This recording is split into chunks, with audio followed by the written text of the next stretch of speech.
go 1 minute later to yes, finish it.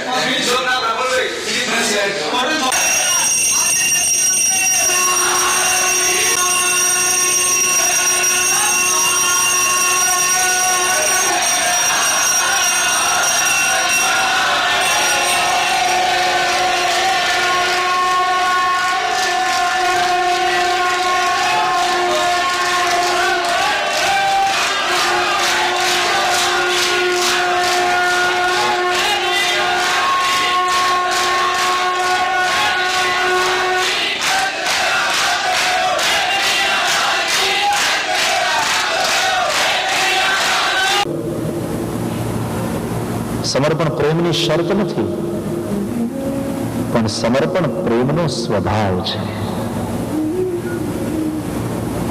જ્યાં લવ હોય ત્યાં કન્ડિશન કેવી? કન્ડિશન તો કોન્ટ્રાક્ટમાં હોય, પ્રેમમાં ન હોય. જ્યાં પ્રેમ છે ત્યાં કોઈ શરત ન હોય, અને તેથી સમર્પણ એ પ્રેમની શરત નથી, સમર્પણ એ પ્રેમનો સ્વભાવ છે. प्रेम हो त्यारे प्रेम आप बिना रही सके नहीं. वो देगा ही, फूल ही सही लेकिन देगा जरूर, क्योंकि बिना दिए प्रेम रह नहीं सकता. प्रेम का ये स्वभाव है समर्पण.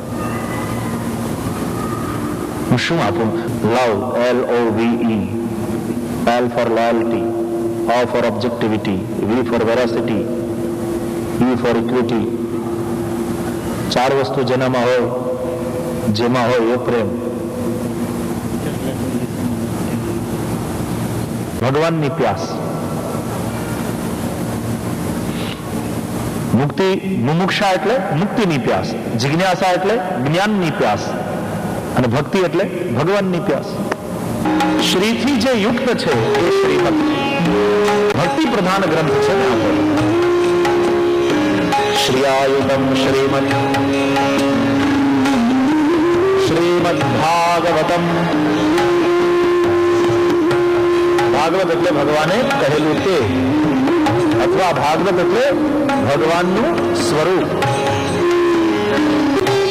પુરાતન હોવા છતાં જે નિત્ય નૂતન, એનું નામ પુરાણ.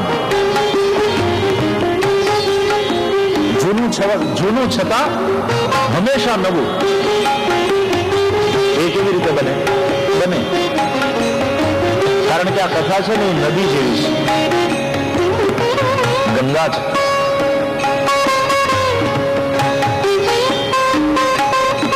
કથાને મંદિરની ઉપમા નથી આપી, કથાને નદીની ઉપમા આપી છે. વહેતી ગંગા છે. આપણે કહીએ ને ભાગવત કથા ગંગામાં સ્નાન કરવા આવજો. કથા મંદિર એમ નથી કહેતા, કથા ગંગા. બ્રહ્મ કૃષ્ણ રીત્યભિધીયતે. કૃષ એટલે સત, અને અણ એટલે આનંદ, અને અણ એટલે આનંદ. એ બંનેને ભેગા કરો એટલે સદાનંદ. એ સદાનંદ એટલે પરબ્રહ્મ. કૃષ્ણ.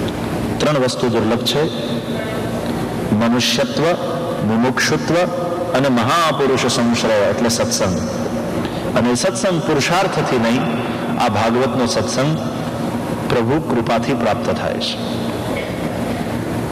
બિનુ સત્સંગ વિવેક ન હોઈ, પણ રામ કૃપા બિનુ સુલભ ન સોઈ. એ સત્સંગ રામ કૃપા વિના ન મળે. સત્સંગ પુરુષાર્થથી ન મળે, સત્સંગ પ્રભુ કૃપાથી મળે. કથાકારનું મોઢું એટલે પરબ. વ્યાસપીઠ એટલે બિન સાંપ્રદાયિક પરબ.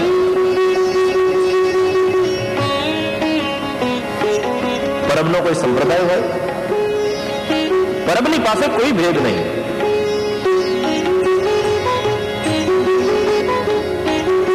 અને આ પરબ એવી, કોઈ પણ માણસ આવે પ્યાસ લઈને, irrespective of caste, color and creed, બધાને પાણી મળે, સૌની પ્યાસ બુજાય. ઘરમાં લઈ આવ્યો. આ 5 વેશ્યા એટલે 5 વિષય: શબ્દ, સ્પર્શ, રૂપ, રસ અને ગંધ. આ 5 વિષયને ધુંધકારી એ અવિવેક છે. જે અવિવેક પૂર્વક ભોગવે એ વ્યભિચારી છે. શબ્દ ભલે હોય, કાનનો વિષય છે શબ્દ, પણ ભગવાનની કથાનો હોય તો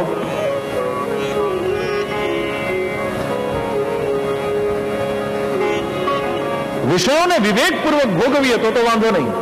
વિવેક શું કહે છે? શું સાંભળવું, શું ન સાંભળવું એ સમજાવે. અવિવેક શું છે? ન સાંભળવા યોગ્ય પણ સાંભળવું. તો કાનનો વિષય છે શબ્દ. ભલે કાન શબ્દ સાંભળે, પણ શબ્દ ભગવાનની કથાનો હોય તો એ ભક્તિ બને. સ્પર્શ પણ ભગવાનના ચરણનો હોય. શબ્દ સ્પર્શ રૂપ પણ રૂપ હોય નંદનંદનનું, અને એના દર્શન થાય આંખથી. શબ્દ સ્પર્શ રૂપ રસ, જીભનો વિષય છે રસ, પણ ભગવાનને સમર્પિત નૈવેદ્યનો રસ લે જીભ, કે રસના ભગવાનના નામનો રસ લે.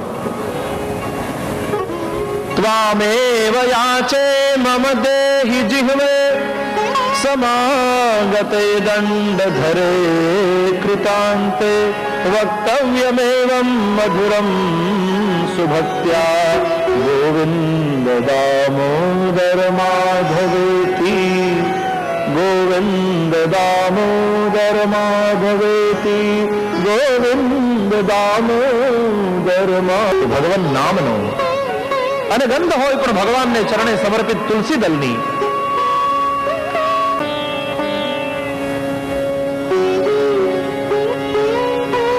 ગાયત્રી મંત્રમાં એ સવિતાનું ધ્યાન આવે છે.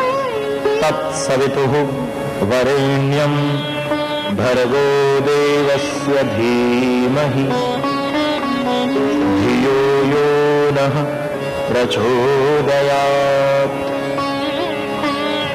ઓમ ભૂર્ભુવઃ સ્વઃ. 3 વ્યાહૃતિ લાગે. ત્રિપદા છે ને ગાયત્રી, 8 અક્ષરના 3 પદ, 3 ચરણ એટલે ત્રિપદા, અને 8 તેરી 24 અક્ષર થાય એટલે ત્રિવ્યાહૃતિ લાગે શરૂઆતમાં. અને આરંભ થાય પ્રણવથી. તસ્ય વાચક પ્રણવઃ. प्रणव परमात्मा का वाचक है. ओम भूर्भुवः स्वः तत्सवितुः वरेण्यं भर्गो देवस्य धीमहि धियो यो नः प्रचोदयात्. वक्ता ने बोलावा. वक्ता केवो होवो જોઈએ? વિરક્તો વૈષ્ણવો વિપ્રો વેદશાસ્ત્ર વિશુદ્ધિકૃત દ્રષ્ટાંત કુશલો ધીરો વક્તા કાર્યોતિ નિસ્પૃહા. પાઠક બ્રાહ્મણો રાખવા જે પાઠ કરે, જાપક બ્રાહ્મણો રાખવા જે જપ કરે, કથાની જાહેરાત કરવી ને સૌને કથાને માટે નિમંત્રણ આપવું, કથા દેવાલયમાં કરવી, નહીં તો તીર્થમાં કરવી, નહીં તો નદીના કિનારે કરવી, અને નહીં તો કથા જ્યાં થાય એ સ્થાન તીર્થ બની જાય. પછી ભલે એક્સપો હોલ હોય, પછી એ તીર્થ બની જાય જ્યાં કથા થતી હોય. બધા જ તીર્થો ત્યાં છે જ્યાં ભગવાનની કથા છે. અરે સ્વયં ભગવાન પણ ત્યાં છે જ્યાં ભગવાનની કથા ચાલતી. મદભક્તા યત્ર ગાયંતી તત્ર તિષ્ઠામિ નારદ. ભગવાન નારદને કહ્યું, હું ક્યાં રહું છું? જ્યાં મારા ભક્તો બધા ભેગા મળી અને મારા ગુણ અને નામનું અને લીલાઓનું ગાન કરતા હોય ત્યાં હું રહું છું.